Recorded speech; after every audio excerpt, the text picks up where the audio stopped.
Tentang air. Air sangat penting bagi kehidupan di bumi.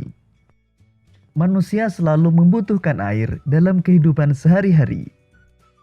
Kegunaan air antara lain untuk keperluan rumah tangga, pertanian, industri, dan untuk pembangkit listrik. Begitu besar kebutuhan manusia akan air. Kita bersyukur air senantiasa tersedia di bumi.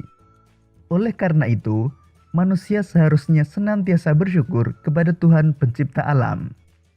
Sahabat cerdas, tahukah kalian mengapa air selalu tersedia di bumi? Air selalu tersedia di bumi karena air mengalami siklus air. Perhatikan skema proses siklus air berikut ini. Sekarang mari kita pelajari lebih jauh tentang siklus air.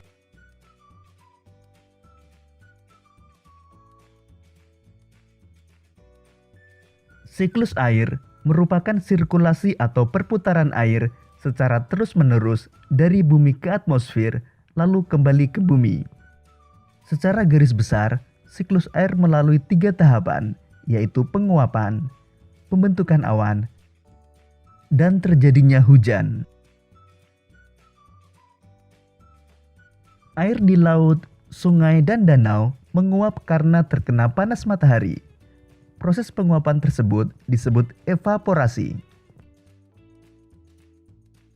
Tumbuhan juga mengeluarkan uap air ke udara akibat panas matahari. Proses penguapan yang berasal dari tumbuhan disebut transpirasi. Uap air dari permukaan bumi akan naik dan berkumpul di udara. Ketika suhu udara turun, uap air akan mengalami pengembunan membentuk titik-titik air. Titik-titik air ini membentuk awan. Proses ini disebut kondensasi.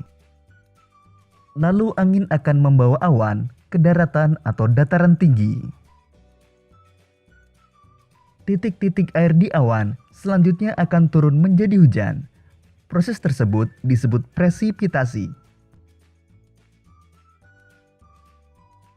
Air hujan akan turun di darat maupun di laut.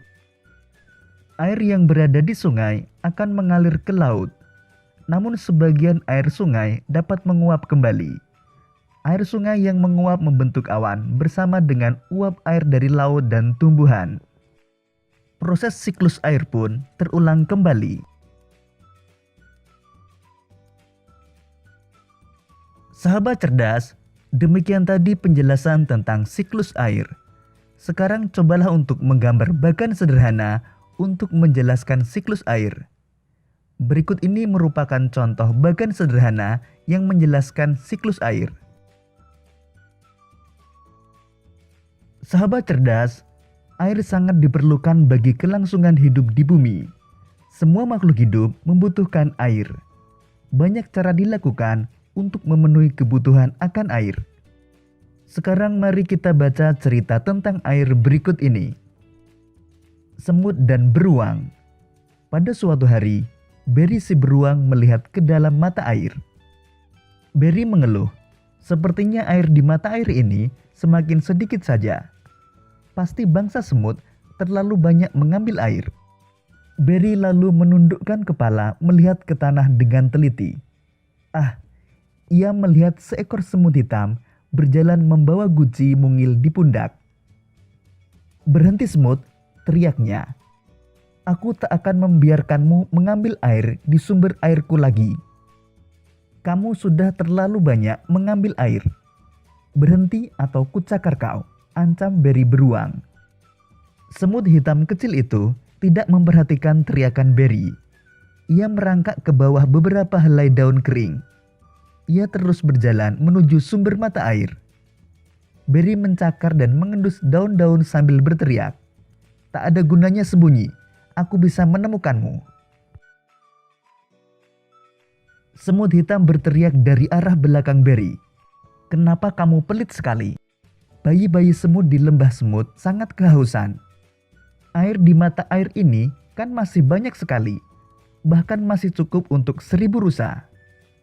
"Dengar kataku," geram Beri sambil membalik tubuhnya. "Aku tak akan memberikanmu air lagi. Semua semut dilarang mengambil air di sini lagi. Semut hitam terdiam sebentar. Lalu katanya, apa boleh buat kalau kau sudah memutuskan begitu? Tapi aku tetap akan mengambil air untuk bayi-bayi semut di lembah. Beri beruang sangat marah. Namun semut hitam sudah menghilang lagi ke bawah daun-daun kering. Beri mencarinya, tetapi ia tidak melihat apa-apa di rumput. Akhirnya ia kembali dengan jengkel ke sarangnya di dekat pohon oak. Semut-semut yang haus menunggu di lembah semut. Setelah menunggu cukup lama, akhirnya mereka berbaris menuju mata air. Salah satu semut melihat guci air milik semut hitam yang tergeletak di jalan. Pasti semut hitam mendapat masalah. Lihatlah, ini gucinya. Tapi dia tidak tampak. Mereka memungut guci itu dan terus berjalan. Saat itu, seekor kelinci mengintip dari balik semak. Kelinci itu mengangkat telinganya dan berbisik, "Jangan pergi ke mata air itu. Pulanglah, kalian dalam bahaya." Beri sedang marah. Ia bilang, air di mata airnya berkurang. Ia akan mencakar semut-semut yang berani mengambil air dari mata airnya. Akan tetapi, semut-semut itu tidak takut. "Mana beruang itu sekarang?" tanya mereka. "Ia sedang di rumahnya beristirahat," jawab kelinci. Semut-semut itu berbaris seperti tali sepatu di rumput. Mereka melihat seekor tupai duduk di pohon dan bertanya, "Apa kami sedang berjalan tepat ke arah sarang beruang?" Ya, ini memang jalan ke arah sarangnya," jawab tupai. "Tapi sebaiknya kalian balik ke rumah." Beri beruang dari tadi berteriak terus. Katanya, kalau kalian mengambil air dari mata airnya, ia akan mencakar kalian. Akan tetapi, semut-semut itu tak mau kembali.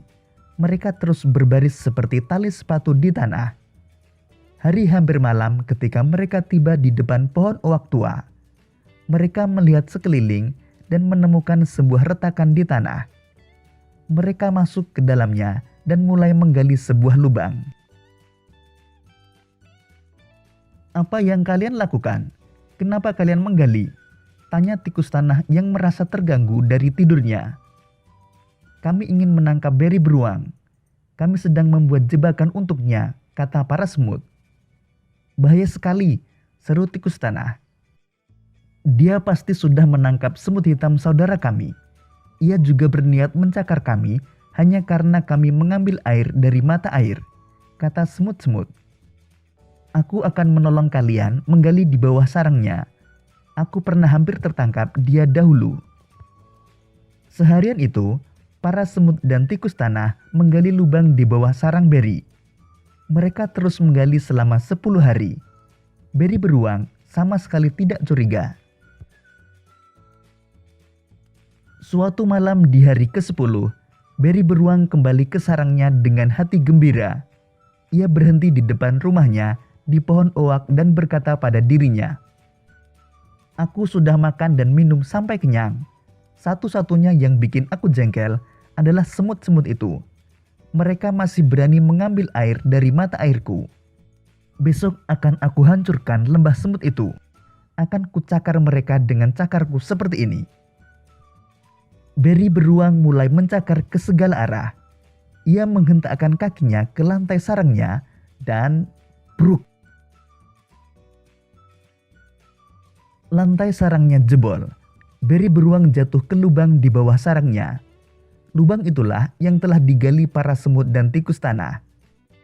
Beri beruang harus terus tinggal di lubang itu kecuali ada penjaga hutan yang menemukannya.